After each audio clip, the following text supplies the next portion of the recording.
Organic coffee roasting. Roasting organic beans in dedicated equipment to prevent cross-contamination. This is a thorough manual for roasting organic coffee. This procedure is not just about heating green seeds. It's a lesson in discipline, chemical control, and stringent adherence to chain of custody procedures. The integrity of the certification is the main priority when roasting organic coffee, aside from taste enhancement. The consumer is paying extra for the peace of mind, knowing that the product is free of artificial pesticides and fertilizers. As the roaster, you are responsible for preserving that purity from the kill step, roasting, through to the finished product. To ensure no cross-contamination, the following step-by-step guide concentrates on roasting using specialized gear. On eye reception and storage procedures. Prior to any ignition of the burner, the organic integrity must be established at the loading dock. Before the coffee ever reaches the roaster, cross-contamination frequently occurs. Verification of documentation is the first step. The transaction certificate, TC, must be verified right away upon the arrival of green coffee. This document establishes the chain of custody from the farm to the importer. Compare the lot numbers on the burlap bags to the invoice and the TC to ensure that they match. Regardless of how you roast the coffee, you cannot sell it as organic if the lot numbers don't line up. Step 2. Separate storage.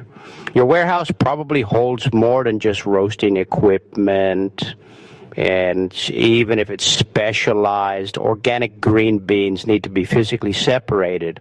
The organic wall reserve a certain area of your warehouse just for organic storage, and there should be signage in this area to make it obvious. Pallet management. Always keep organic coffee above non-organic coffee when stacking. Dust or debris from regular coffee might fall onto the organic bag since gravity is an issue here. To make their status immediately apparent to workers, organic pallets should ideally be wrapped in a recognizable hue, often green. Pest control. Normal chemical fumigants cannot be used in this location. To control pests near organic inventory, you must depend on mechanical traps, pheromone traps, and rigorous sanitation.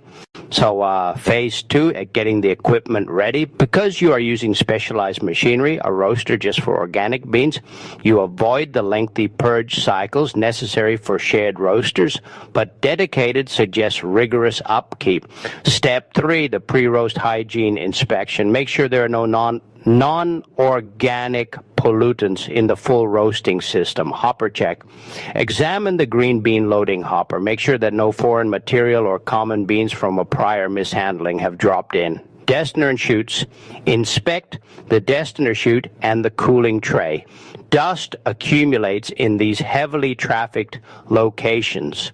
Verify that the cleaning chemicals utilized are included on the national list of allowed and prohibited substances. If the machine was recently cleaned, harsh artificial solvents are not allowed. Steam and hot water are your main weapons. The roasting process, phase 3. The process of converting green coffee into roasted beans has now started.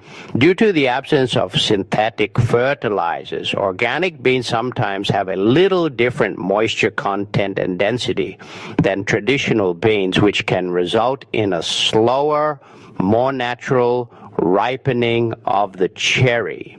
Step 4. The charge. Warm up your designated roaster. You want to create a stable thermal mass for a typical batch. Put the green beans into the drum.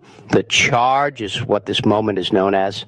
Temperature management. Organic beans, especially those from high altitudes, may need a higher charge temperature to properly enter the bean structure.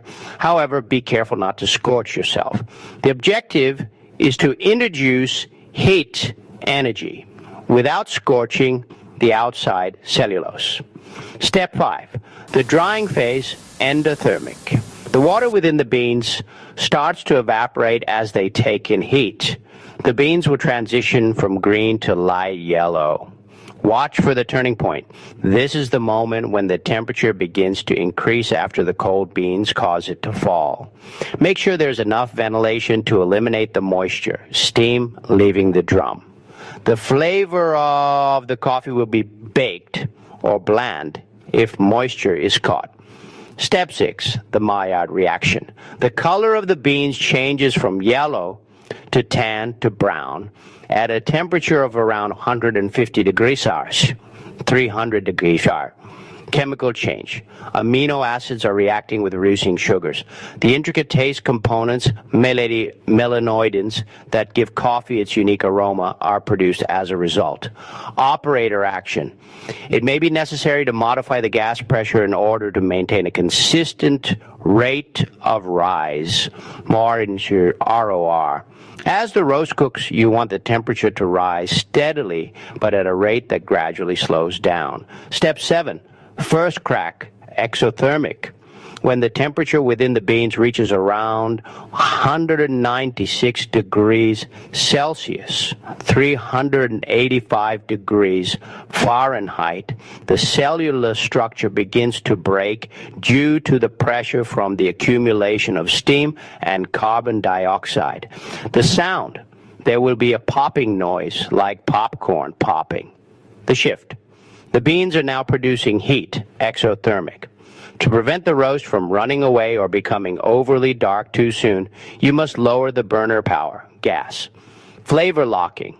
This is the most important time for maintaining the balance between acidity and sweetness. The development phase, step 8.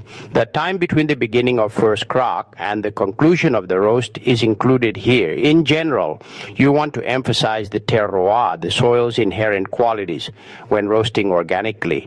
This typically translates to a development time of 15% to 20% of the entire roast time. Refrain from prolonging this too much, lest you burn away the subtle floral or organic fruity scents and replace them with ash or carbon tastes. Step 9. The drop in cooling. Open the drum door after achieving the intended temperature and color. Cooling tray. The beans drop into the cooling tray as the agitator arms rotate. Quick cooling. Set the cooling fan to its highest setting.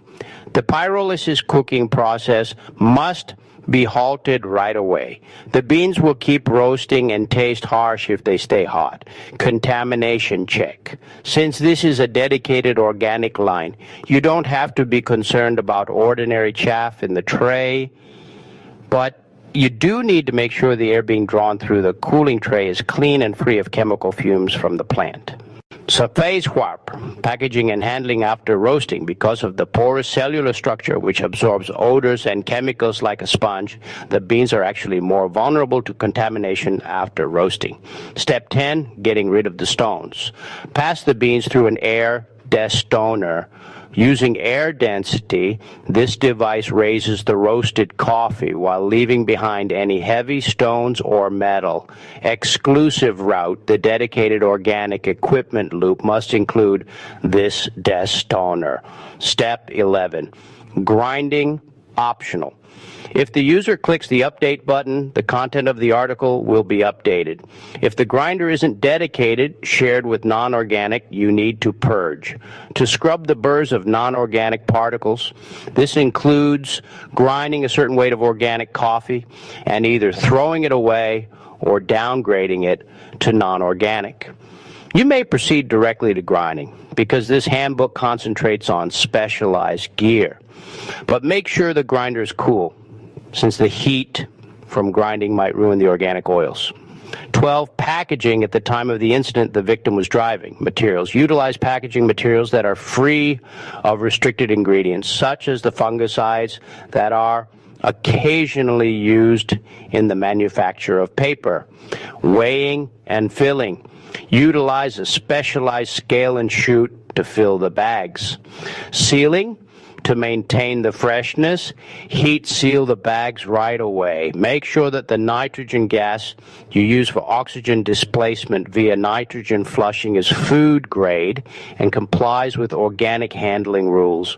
and face viv, labeling and record keeping. The task is complete when the paperwork is completed.